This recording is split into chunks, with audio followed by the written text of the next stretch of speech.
Jalan tengah para wali, tidak murka, tidak sesat, hanya tunduk. Dalam setiap perjalanan spiritual yang sejati, ada satu jalan yang tak pernah diberi nama secara duniawi, tapi dikenali oleh hati yang bersih.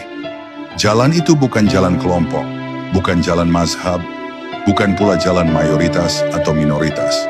Itu adalah jalan tengah, jalan para wali, jalan orang-orang yang tidak dimurkai dan tidak pula sesat. Sebuah keseimbangan ruhani yang hampir mustahil dijaga tanpa penjagaan langsung dari Allah. Ayat terakhir Al-Fatihah menunjuk langsung ke jalan ini. Ia bukan hanya penolakan terhadap dua ekstrem, tapi juga pengakuan halus bahwa hidayah sejati hanya akan sampai kepada mereka yang rela hidup dalam keterbimbingan total. Jalan ini bukan jalan yang mudah. Ia bukan seperti garis lurus yang bisa dilihat oleh mata biasa. Karena banyak orang merasa sudah di jalan lurus, tapi sesungguhnya ia sedang memutar di lingkaran ego. Maka para wali tidak menilai keikhlasan dari ucapan, tapi dari kemauan untuk dibimbing. Mereka menandai hidayah bukan dari jumlah ibadah, tapi dari kerendahan hati untuk tidak mengklaim kebenaran sendiri.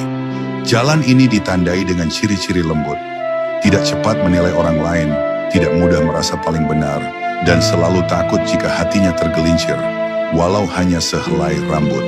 Para wali Allah bukan orang-orang yang berteriak tentang kebenaran. Mereka adalah jiwa-jiwa yang menyembunyikan derajatnya, bahkan dari dirinya sendiri. Mereka menangis bukan karena dosa yang besar, tapi karena takut hatinya berubah arah tanpa ia sadari. Maka ayat terakhir ini bagi mereka adalah doa pengingat, bahwa di balik ilmu ada bahaya kesombongan, dan di balik cinta ada potensi kesesatan. Setiap kali mereka membaca ayat itu, mereka seakan mendengar Allah berbisik, "Jangan sombong karena tahu, jangan tersesat karena rasa. Tetaplah tunduk, tetaplah diam dalam bimbinganku." Dalam sejarah para sufi, banyak kisah tentang para wali yang lebih memilih menjadi orang biasa agar terhindar dari dua bencana ruhani ini. Mereka menyamar dalam kesederhanaan, tidak mau dikenal karena takut dijadikan panutan, padahal mereka belum merasa selamat. Mereka tak pernah merasa telah sampai. Itulah rahasia ketenangan mereka, tidak mengejar pengakuan, tidak pula haus penglihatan gaib, hanya ingin selamat dari murka dan selamat dari kesesatan. Disinilah letak makna terdalam ayat ini bagi seorang salik, bahwa jalan keselamatan tidak bersuara keras, tidak banyak warna, dan tidak mengejar pujian. Ia adalah jalan keheningan, di mana hati tak lagi ingin terlihat hebat, hanya ingin diterima oleh Allah. Sebab yang paling sukar bukanlah berjalan di atas kebenaran, tapi menjaga hati agar tetap rendah saat sedang benar. Dan itulah yang diminta dalam ayat ini. Jalan orang-orang yang tetap dalam rahmat, bukan dalam murka, bukan pula dalam kebingungan. Saat kita merenungkan ayat terakhir ini dengan penuh kesadaran, sebenarnya kita sedang mengetuk satu pintu. Pintu keselamatan batin. Kita tidak sedang meminta dunia, tidak sedang meminta ilmu, tidak pula sedang meminta karamah.